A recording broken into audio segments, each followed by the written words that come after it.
কিছুক্ষণ কথা বলার জন্য আসলাম। আজকে যে বিষয়টি নিয়ে কথা বলবো সেটা হলো বেগম রোকেয়া বিশ্ববিদ্যালয়ের সাবেক উপাচার্য জনাব নাজমুল আহসান কলিমুল্লাহকে গ্রেপ্তার করা হয়েছে। তাকে গ্রেপ্তারের মধ্য দিয়ে ইউনূস সরকার যে বার্তা দিতে চাইল এ বিষয়ে কথা বলবো। যে বার্তা দিতে চাইল এই শব্দটা, এই কথাটা আমি এজন্য ব্যবহার করলাম যে আমাদের বাঙালিদের স্বভাবগত যে বৈশিষ্ট্য, আমাদেরকে যদি কেউ একটা বার্তা দেয় আমরা ওই বার্তাটা কীভাবে নেই, এই বিষয়টা সম্পর্কেও কথা বলবো। প্রথমে কলিমুল্লাহ স্যারকে গ্রেপ্তারের বিষয়টা সম্পর্কে আগে ভালোভাবে জানা উচিত। এই জন্য উচিত যে কারণ এই কলিমুল্লাহ স্যারকে গ্রেপ্তারের মধ্য দিয়ে ইউনূস সরকার অলরেডি একটা বার্তা মানে ছড়িয়ে দিচ্ছেন, বার্তা প্রেরণ করছেন কাদের উদ্দেশ্যে সেটা আমরা জানতে পারবো, এবং কী বার্তা দিলেন সেটাও আমরা জানতে পারবো, এবং বার্তাটা আমাদের বাঙালির স্বভাবগত দিক দিয়ে কিভাবে গ্রহণ করবে সেটাও জানতে পারবো। আর এগুলো জানার জন্য আমাদের প্রথমে এই গ্রেপ্তার প্রক্রিয়া সম্পর্কে জানতে হবে। তার বিরুদ্ধে কবে মামলা হলো, তার বিরুদ্ধে কী অভিযোগ, তাকে গ্রেপ্তার করা হলো, এই বিষয়গুলো সম্পর্কে স্পষ্ট একটা আমাদের ধারণা দরকার।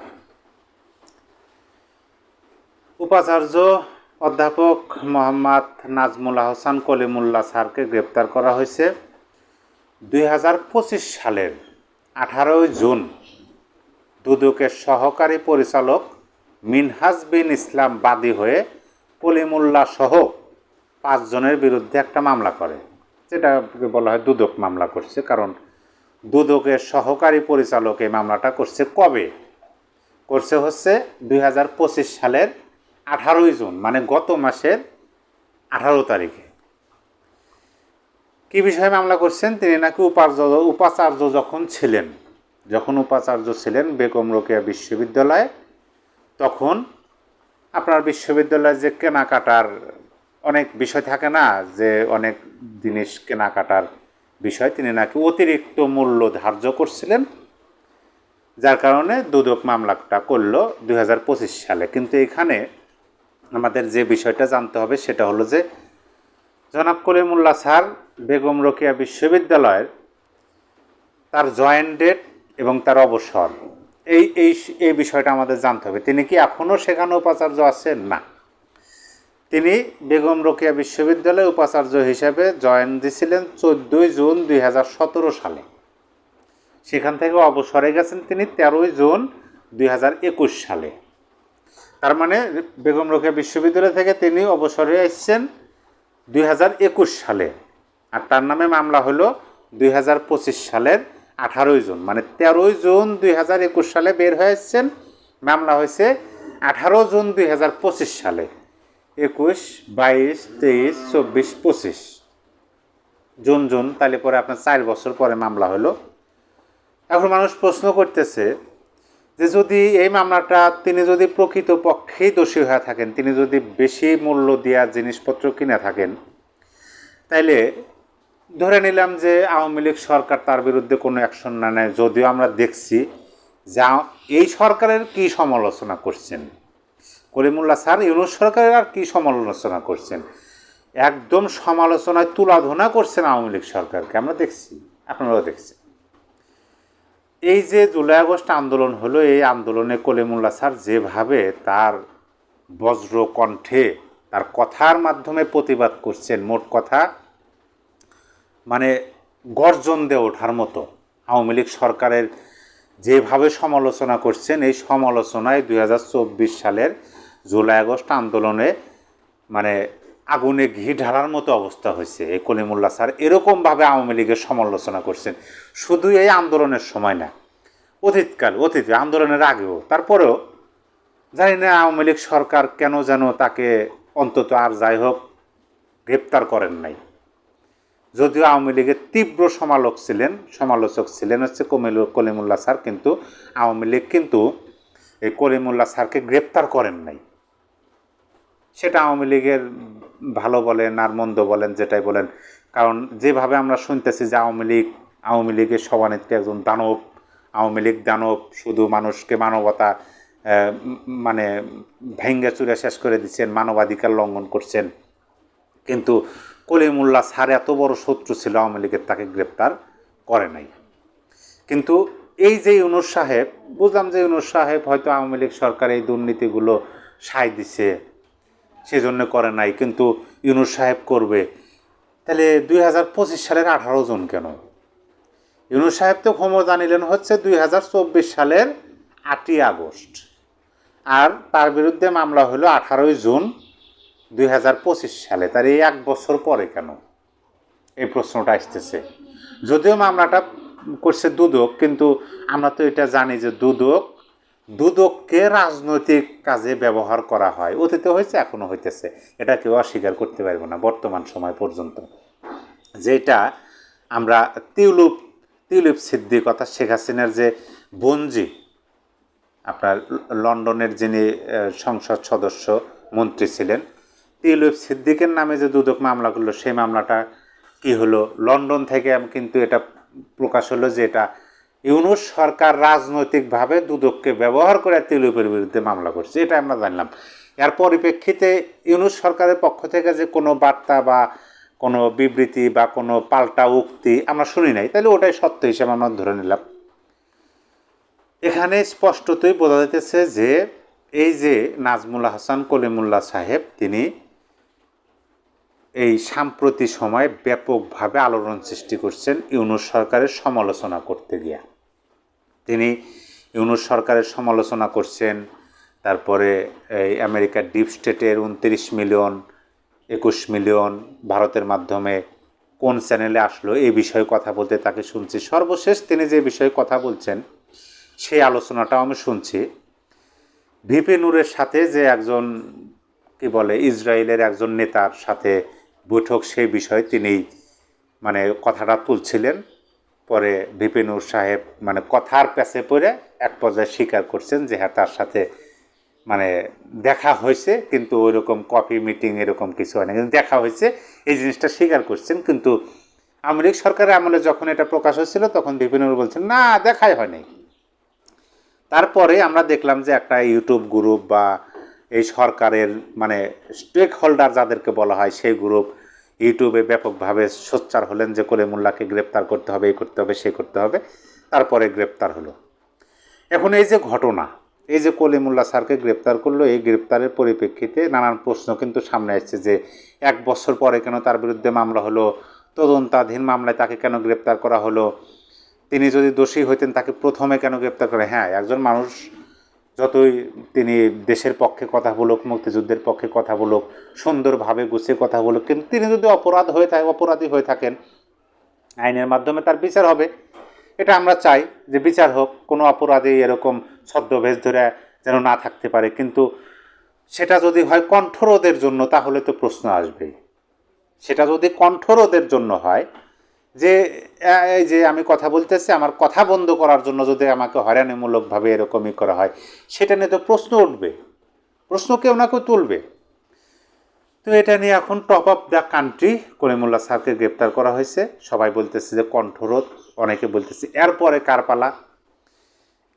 কার পালা আমি এই বিষয়ে মানে কথা আমি জানি না, সেটা আমি আমি গণনাও করতে চাই না। কিন্তু আমি যেটা বলতে চাই, যে ঘটনার পরিপ্রেক্ষিতে ইউনূস সরকার যে বার্তাটা দিলেন সেটা হলো যে কথা বলেন।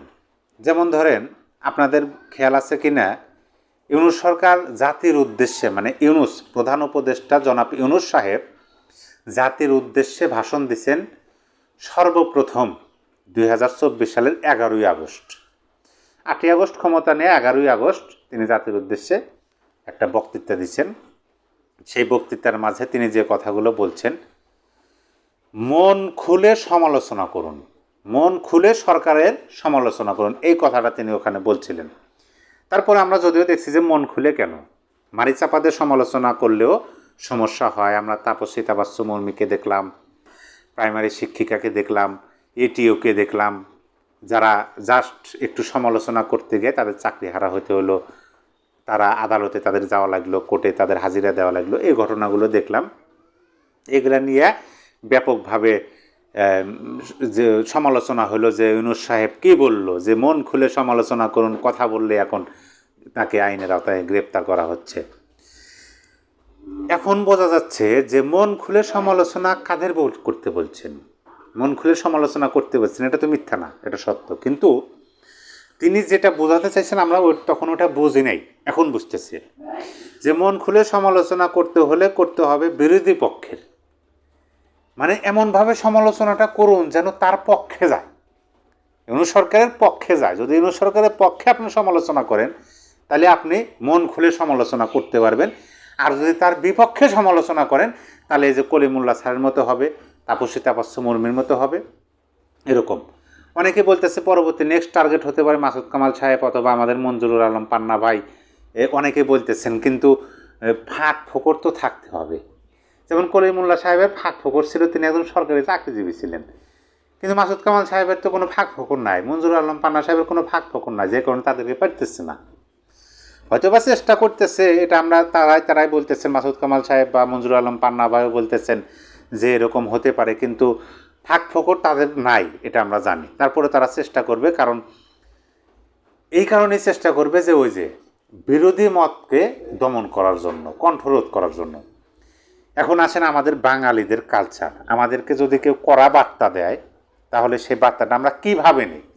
আমাদের সংস্কৃতিগতভাবে আমাদের যে সংস্কৃতি, বাঙালিদের সংস্কৃতিতে বাঙালিরা একটা বিষয় যেভাবে নেয়, যেমন ধরেন করোনার সময়, আপনাদের মনে আছে কিনা, করোনার সময় সরকারের পক্ষ থেকে ঘোষণা দেওয়া হলো যে আপনারা অতি প্রয়োজনীয় কাজ ব্যতীত ঘরের বাহির কেউ হবেন না। যেমন ধরেন চিকিৎসা সরঞ্জাম বা অতি প্রয়োজনীয় যেটাকে বলা হয়, ঘরের বাইরে হবেন না।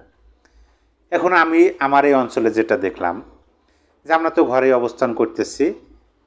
এখন এই করোনার সময় তখন আমার দোকান ছিল, আমি দোকানে বাজারে, আমি দোকানও তখন বন্ধ। ইমার্জেন্সি দোকান যাদের যেমন ধরেন আপনার কি বলে এই ফ্লাক্সিলোড, তারপরে আপনার ওষুধ, তারপরে কাঁচা বাজার, তারপরে মুদি দোকান, এই দোকানগুলো ইমার্জেন্সি যে দোকানগুলো, সেই দোকানগুলো সীমিত পরিসরে খুলতে দিয়েছিল একটা নির্দিষ্ট সময়, সকাল 9টা থেকে দুপুর 3টা, এটুকু খুলতে দিব। তো হাফ দোকান খুলতে হবে, আর মাস্ক ছাড়া তো এন্ট্রি নিষেধ। এখন এই যে সরকার একটা নির্দেশনা দিছিল, এটা কিন্তু ভালোর জন্য দিছিল যে আপনারা বিনা প্রয়োজনে বের হবেন না, যেহেতু করোনা তখন আসতেছে, কেবল নতুন আসতেছে, তখন হচ্ছে 2020 সালের এরকম 19-20-এ। তো এখন যদি বাড়ান, এই করোনা হচ্ছে ছোঁয়াচে রোগ, হাসি কাশির মাধ্যমে যায়, হাতের স্পর্শের মাধ্যমে আপনার ভিতরে যেতে পারে। যেহেতু তখন সময় ভ্যাকসিন কিন্তু আসলে 21-এ, যেহেতু ভ্যাকসিন নাই, একটা বিপর্যয় অবস্থা, করোনায় যে আক্রান্ত হয়ে মারা যেতেছে, নিজের পরিবারের সদস্যরা ফেলে দিয়ে চলে যেতেছে, ধরতেছে না, এরকম একটা পর্যায়ে সরকার অবশ্যই ভালো নির্দেশনাই দিয়েছিল। কিন্তু আমাদের স্বভাবটা কী হলো, সেই নির্দেশনার বাস্তবায়ন দেখার জন্যই আমরা বাজারে গিয়ে আমরা কী করে আমরা আরও জমায়েত হইলাম। এরকমই কিন্তু হয়েছে যে খবর আসলো বাজারে যাওয়া যাবে না, কারণ কি বলে সেনাবাহিনী আসছে, পুলিশ আসছে, তারা একদম মানুষ দেখলেই ধাওয়া দিতেছে, লাঠিচার্জ করতেছে, আর মাস্ক ছাড়া দেখলেই তো তাদের ধরে অনেকে কান ধরে উঠবোস করাইতেছে, অনেকে পেদানি দিতেছে, এরকম। এখন এগুলা দেখার জন্যই দেখতেছি বাজারে লোকের হিরিক। এইটা হলো আমাদের সংস্কৃতি। আরেকটা বিষয় বলি, বেশ কিছুদিন আগে সেনমাটিতে যখন আমফান ঘূর্ণিঝড়, আমফানই সম্ভবত নাম হবে, সেই ঘূর্ণিঝড়ের যখন আপনার পূর্বাভাস দেওয়া হলো এবং বলা হলো পর্যটন কেন্দ্র কক্সবাজার থেকে আপনারা সবাই সরে যান, সারা দেশের মানুষ করলো কি, ওই ঘূর্ণিঝড় দেখার জন্য কক্সবাজারে গেল। এইটা হলো আমাদের বাঙালিদের কালচার, সংস্কৃতিগতভাবে আমাদের এই বিষয়টা আমাদের শরীরের সাথে লেগে আছে, আমাদের মস্তিষ্ক চিন্তা ভাবনার সাথে। এই দিক দিয়ে আমার কাছে মনে হলো, এই যে ডক্টর করিমুল্লাহ স্যারকে যখন সরকার গ্রেপ্তার করে একটা বার্তা দিল যে আপনারা সমালোচনা করুন, কিন্তু পক্ষে সমালোচনা করুন, বিপক্ষে সমালোচনা করুন না। আমার মনে হয় যে এই বার্তাটাও আমাদের দেশের মানুষ আমাদের সংস্কৃতি আমাদের ঐতিহ্যগতভাবে গ্রহণ করবে। কারণ যখন নিষেধ করা হইতেছে যে আপনি বিপক্ষে মানে সরকারের সমালোচনা করেন না, তখন কিন্তু জনগণ এটাকে নেবে হচ্ছে বিপরীতভাবে, যে দেখি করি কি হয়, এইভাবে আমার মনে হয়। তবে এইটা যদি সত্য হয়, আমার যে ধারণাটা, এই ধারণাটা যদি সত্য হয়, তাহলে আমরা আজ থেকে আগস্টের 7 তারিখে করিমুল্লাহ স্যার গ্রেপ্তার হলেন, আজকে হচ্ছে আগস্টের 8 তারিখ, রোজ শুক্রবার 2025 সাল। আজ থেকে সরকারের সমালোচনা তীব্র থেকে তীব্রতর হবে এবং গাণিতিক হারে বৃদ্ধি পাবে।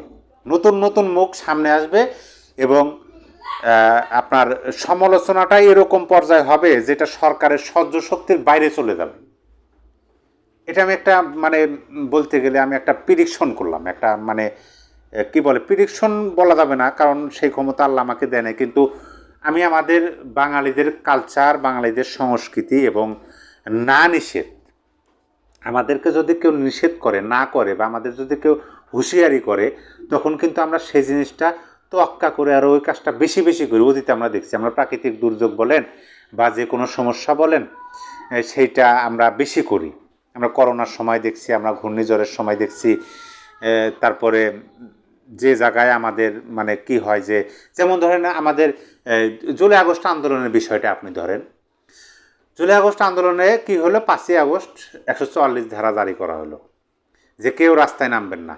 সেই 5ই আগস্টে সারা বাংলাদেশের মানুষ রাস্তায় নামলো, লক্ষ লক্ষ মানুষ রাস্তায় নামলো, মানে অনেকে দেখার জন্য যে দেখি কীভাবে কারফিউটা জারি হয়, মানে বাস্তবায়ন হইতেছে, কিন্তু ঠেকাইতে পারে নাই।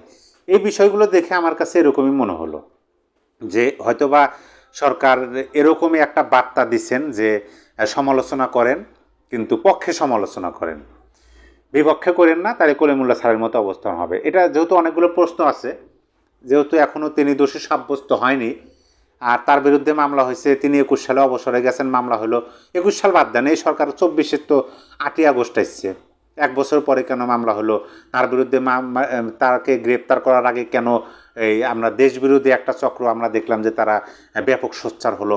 এই বিষয়গুলো দিয়ে আমার কাছে মনে হলো যে সরকার এই বার্তাটা দিলেন যে আপনারা সমালোচনা করুন কিন্তু পক্ষে সমালোচনা করুন।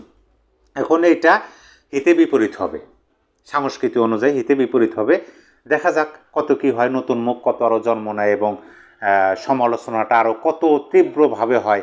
আমার তো মনে হইতেছে যে অনেক নতুন মুখের আবির্ভাব হবে এবং সমালোচনাটা হবে হচ্ছে আরও তীব্রভাবে, যেটা সরকারের জন্য আরও বিব্রতিকর হবে, আরও কঠিন হবে, যেটা হয়তো বা সরকার বুঝতে পারবে যে না, এইভাবে আসলে বিরোধী মত দমন করা ঠিক না, কারণ বিশেষ করে বাঙালিদের, বাংলাদেশের মানুষদের সেটা কোনোভাবেই সম্ভব না।